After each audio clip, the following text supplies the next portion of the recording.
Hey everyone, Kristyna here. I hope that y'all had an absolutely wonderful holiday season and that you are able to just take a breath this week and come off the holiday madness before we have to just dive headfirst into 2024. I have no idea how 2023 went by so fast, but it really just flew by. So we're just rolling with it. But I hope that you'll have a really wonderful new year. Let's get down to business because I'm really excited to be joining up with Wigs.com today to show you this absolutely iconic Raquel Welch piece. So we're going to be taking a look at this beautiful wig, which is Stroke of Genius, and I'm showing it in the color Shaded Biscuit. Now, this color is an absolute fan favorite, and there's a reason for that. When I got my very first synthetic wig, it was a Raquel Welch piece and it was in this color, and I absolutely fell in love with it because I felt like it was just the perfect balance. So when you read the website description of this color, it's described as a light ash blonde that is evenly blended with cool platinum blonde highlights on a dark root. But when you get this piece and you really start looking at it, it has these really beautiful kind of honey blonde pieces that are running through it. And I feel like that's what brings this to an overall neutral level. It makes it a beautiful wearable blonde that looks incredible on so many different skin tones. Absolutely love this color. And it is on, I would say, a medium brown root. Now, if you are not like me, I prefer my pieces rooted because that's how, when I did color my hair before I let my beautiful grays shine through, when I did color my hair, I always did that kind of lived in rooted look anyway. So for me, this is a comfort zone thing. But if you prefer no roots on your pieces, this color comes in an unrooted version. So you can get regular biscuit, which is unrooted, or Shaded Biscuit, which has the medium brown root, but absolutely beautiful color. But let's talk about this style because this is a total Hollywood bombshell piece. It has those beautiful big Hollywood barrel curls. It has some slight layering throughout it, but just absolutely beautiful. And it is made with Raquel Welch's true to life, heat-friendly synthetic fibers. So that means that you have full styling flexibility. So you can heat style this. Just make sure that you always check the particular manufacturer's recommendations on heat tools. For my Raquel Welch wigs, I keep them under 350 degrees and it's been fine, but always just double check that recommendation with that particular brand of wig.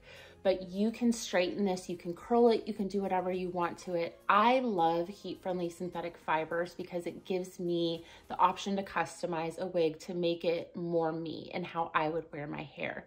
So if you are loving this wig, but you're like, I feel like the curls are a little too big and bouncy, just take a flat iron and go through these curls really quickly and it'll loosen those curls right up. You can straighten the ends if you like that kind of beachy undone wave look, which you know I love. So definitely love that you have styling flexibility with these fibers. So let's take a quick look at the cap construction so I can get this wig on and show you how absolutely beautiful it is. So it has that temple to temple lace front. So it's gonna give you a beautiful natural hairline. You can style it away from your face. Absolutely incredible. In my opinion, Raquel Welch's hairlines are the best in the business. I have never found a synthetic brand that has a better hairline than Raquel Welch. It has a fixed left monofilament part. It's a pretty generous part line, so you do have a little bit of flexibility if you wanted to move this part line a little bit more towards the center. But if you are somebody that wears a right part, this wig is not going to work for you. It is a fixed left part. It has those velvet covered ear stays. That's going to secure this to your head. It has the breathable, stretchy, open wefting, which I really love. And then it has that extended nape just for added security that that wig is not going to ride up. And it has the Velcro adjuster so you can tighten or loosen this wig to make it fit your head better. So let's go ahead and try this beautiful wig on so I can show you it. I'm just going to get my hair ready. Now, prepping your hair for a wig is a total personal preference. Everybody probably does it a little bit differently. This is just how I do mine. As you can see, I have very thin, fine bio hair. So I just gather all of my hair in the back. I twist it up the back of my head as flat as it will go. And I take one of these flat barrettes, secure it to the back of my head. I personally use wig grips.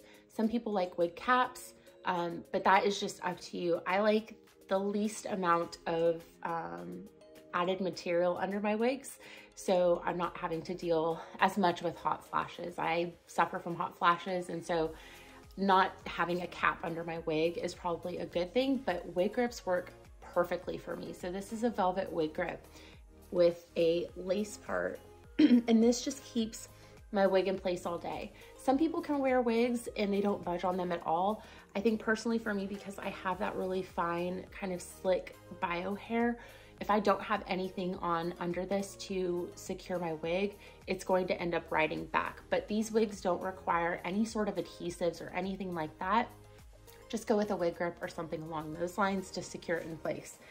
I'm wearing black, so I need to make sure that I'm not just like covered in hair at this point. So we're good to go on that front. But let's go ahead and try this wig on so I can show you. I'm grabbing it by the nape, which is the back of this, and I'm basically just going to dive head first into this wig, pull it around the base of my skull, and then use those ear tabs to adjust it to where you need to on your hairline. Now, I will point out, this is an average size cap, and I have a 21.75 inch circumference.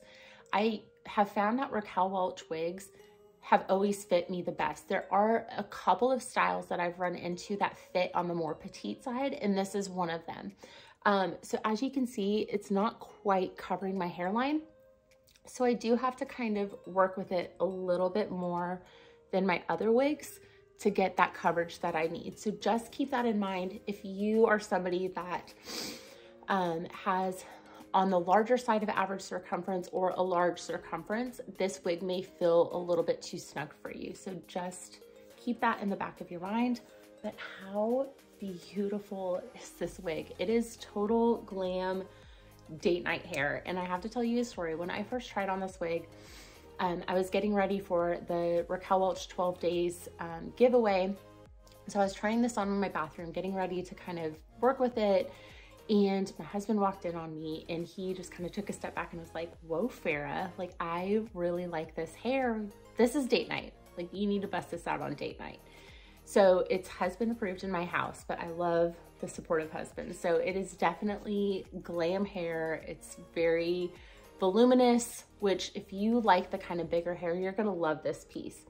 It has quite a bit of permatease at the base of it. And that's what's going to give you this incredible lift and volume. So if you're somebody that wants to tame the permatease down a little bit, you can either comb it out with a wide tooth comb, and the more that you comb it out, the more that it's going to kind of tame that permatease. But if you want to tame it even more, go grab a hot comb and just go at the roots of this, and it'll smooth out that permatease and kind of tame it down. I feel like this is just absolutely beautiful. Let me give you some of the lengths on this. So these front pieces right here, the kind of side swept bangs are 8 inches. The sides are 11.5 inches. So you have a lot of layers that are running through this. The back is 9.5 inches. So you have shorter layers in the back. The crown is 10 inches. And then the nape is 13.5 inches. So from here to here is 13.5 inches. Now, one of my biggest pieces of advice for you is don't just go off of how a wig looks on a particular model, because we are all built differently. So I have a longer face, some may have a longer neck. We're all built differently. So wigs are going to look different on each of us, and they're going to lay differently on each of us. So if you really want to know, excuse me, if you really want to know where a wig is going to land on you, go grab yourself a fabric measuring tape and just measure where that is going to land on you in particular. So from the nape, this is 13.5 inches, and I have my my measuring tape here is all tangled up. Okay, here we go. So you'll just go from the base of your skull and measure down 13.5 inches, and that is where it's going to hit you. So always just remember, you can find any of the specs on the links on the Wigs.com website. Just go to the particular wig and then go down to the description. It'll give you all of the different lengths of each wig. So that way you can see exactly where that hair is going to fall on you in particular. So just keep that in mind. But how beautiful and fun is this hair? So absolutely love it. One last note that I will make. I have an aversion to hair in my face. And I don't know if it's because I grew up never really having enough hair to fall on my face, but typically hair kind of bothers me when it is hanging in my face. But what I have to say is so well done on these bangs is there's just enough permatease and lift on these bangs that they don't touch my face. So I have bangs, but they're not touching my face. So it's so much more wearable for me when they're like that. So I just wanted to point that out because I think that it is hard to do and it's a job well done. It should be noted. So hope you enjoyed this. Hope you found this helpful. And I hope that you'll have a really wonderful New Year's. So see you next time. Bye.